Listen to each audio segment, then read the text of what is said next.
Praise the lord. యేసుక్రీస్తు ప్రభు పేరట అందరికీ మనస్పూర్వకంగా వందనములు తెలియజేస్తున్నాను. ఈరోజు దేవుని యొక్క వాగ్దానము కీర్తనల గ్రంథము 14వ అధ్యాయము 2వ వచనం. వివేకము కలిగి దేవుని వెదకువారు కలరేమో అని యెహోవా ఆకాశము నుండి చూచి నరులను పరిశీలించెను. ఈ రోజుకై ఏర్పాటు చేయబడిన దేవుని యొక్క వాగ్దానము మనం ధ్యానించుకుందాము. సహోదరి సహోదరుడా, ఈ యొక్క వాగ్దానాన్ని మనం జాగ్రత్తగా అర్థం చేసుకున్నట్లయితే వివేకం కలిగి మనం ఉండాలని దేవుడు ఆశించుచున్నాడు. వివేకం అంటే జ్ఞానం. మనం ఈ లోకంలో జీవించుచున్నప్పుడు వివేకం కలిగి ప్రవర్తించినట్లయితే మన జీవితం సంతోషంగా మారుతుంది. దేవుడు జ్ఞానమై ఉన్నాడు. మీరు జ్ఞానంగా ప్రవర్తించినట్లయితే మీ కుటుంబానికి ఇతరులకు కూడా సంతోషంగా మారతారు. అజ్ఞానంగా ప్రవర్తించడం ద్వారా మీరు బాధను కొని తెచ్చుకుంటారు. దానివలన జీవితంలో మీరు ఎంతో నష్టపోతూ ఉంటారు. అందుకనే దేవుడు అంటున్నాడు కదా, వివేకము కలిగి దేవుణ్ణి వెదకువారు కలరేమో అని యెహోవా ఆకాశము నుండి నరులను పరిశీలిస్తున్నాడు.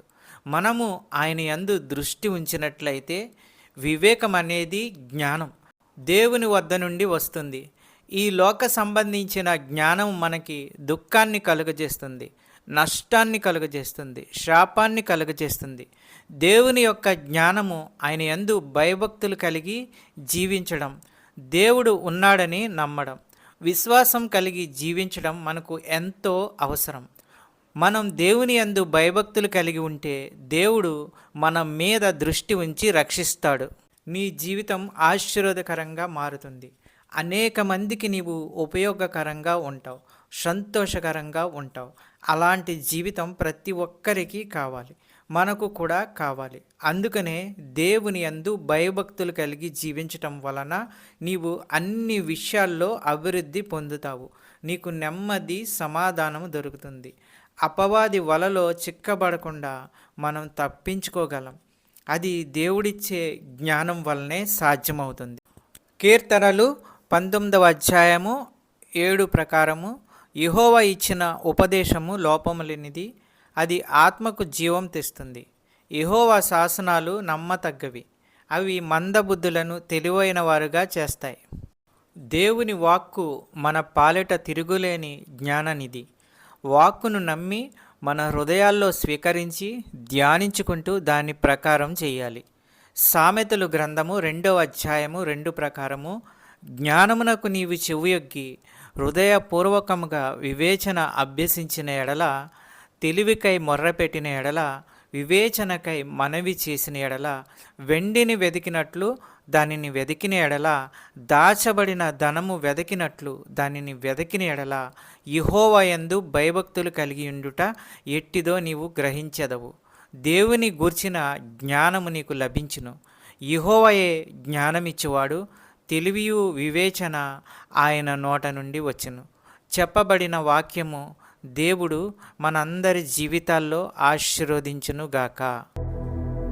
వాక్యమును బట్టి ప్రార్థించుకుందుము. పరిశుద్ధుడు పరిశుద్ధుడు అని వేలాది దూతల చేత కొనియాడబడుచున్న దేవా, ప్రేమాస్వరూపి, నీకు వేలాది స్తోత్రాలు, వందనములు తెలియజేస్తున్నాము. నిన్ను వెదకిన ఎడల వివేకము, జ్ఞానము అనుగ్రహిస్తానన్న దేవా, నీకు వేలాది స్తోత్రములు. మీ యొక్క వాగ్దానాల ద్వారా మాతో ప్రతిరోజు మాట్లాడుచున్న అమూల్యమైన మాటలను బట్టి, ఆదరణ మాటలను బట్టి వందనములు తెలియజేస్తున్నాము. ఎందరైతే బిడ్డలు ఏ సమస్యల్లో ఉన్నారో, ఇరుకుల్లో ఉన్నారో, ఇబ్బందుల్లో ఉన్నారో, మీరే వారి సమస్యల నుండి విడుదల దయచేయండి. వారి యొక్క ప్రతి అవసరతను తీర్చండి. నీ కృపచేత ప్రతి ఒక్కరిని ఆశీర్వదించండి. నమ్ముతుండగా, విశ్వసిస్తుండగా అద్భుత కార్యాలు, ఆశ్చర్య కార్యాలు చేయండి. ఆర్థిక సమస్యల నుంచి విడుదల దయచేయండి. చిన్న బిడ్డల గురించి ప్రార్థించుచున్నాము. వారు స్కూల్కి వెళ్తున్నప్పుడు, వస్తున్నప్పుడు తండ్రి మీ దయాహస్తములతో వారిని కాపాడండి. మంచి క్రమశిక్షణ, చదువు, ఆరోగ్యము వారికి అనుగ్రహించండి. కాలేజీకి వెళ్ళే బిడ్డల గురించి ప్రార్థించుచున్నాము. మంచి క్రమశిక్షణ, చదువు, ఆరోగ్యము వారికి అనుగ్రహించండి. జాబు ప్రయత్నంలో ఉన్న వారి గురించి ప్రార్థించుచున్నాము. మంచి ఉద్యోగము వారికి అనుగ్రహించండి. సంతానము లేని వారి గురించి ప్రార్థించుచున్నాము. ఆ కుటుంబంలో బిడ్డలను అనుగ్రహించండి, సంతానము అనుగ్రహించండి, అద్భుత కార్యాలు, ఆశ్చర్య కార్యాలు చేయండి. అనారోగ్యంతో ఉన్న వారి గురించి ప్రార్థించుచున్నాము. వారికి ఉన్న ప్రతి అనారోగ్యాన్ని తీసివేయండి, బాగు చేయండి, మంచి ఆరోగ్యము కలిగించండి, ప్రతి విధమైన వ్యాధులు స్వస్థపరచండి, మంచి ఆరోగ్యము అనుగ్రహించి కుటుంబాలని కాపాడండి. ఈ వాక్యం చూస్తున్న బిడ్డలందరినీ ఆశీర్వదించండి. ఈ యొక్క ప్రార్థనలో ఏకీభవించిన బిడ్డలందరినీ ఆశీర్వదించండి, కుటుంబాలను ఆశీర్వదించండి, కాపాడండి. శాంతి, సమాధానము, నెమ్మది అనుగ్రహించి అన్నిటిలో విజయము దయచేయండి. ప్రతి కుటుంబంలో ఉన్న వారి యొక్క అవసరతలను తీర్చండి. పెద్దవారిని, చిన్నవారిని ఆశీర్వదించండి, కాపాడండి, దీవించండి. మా ప్రార్థన విన్నందుకు వేలాది స్తోత్రాలు చెల్లించుకుంటున్నాము తండ్రి.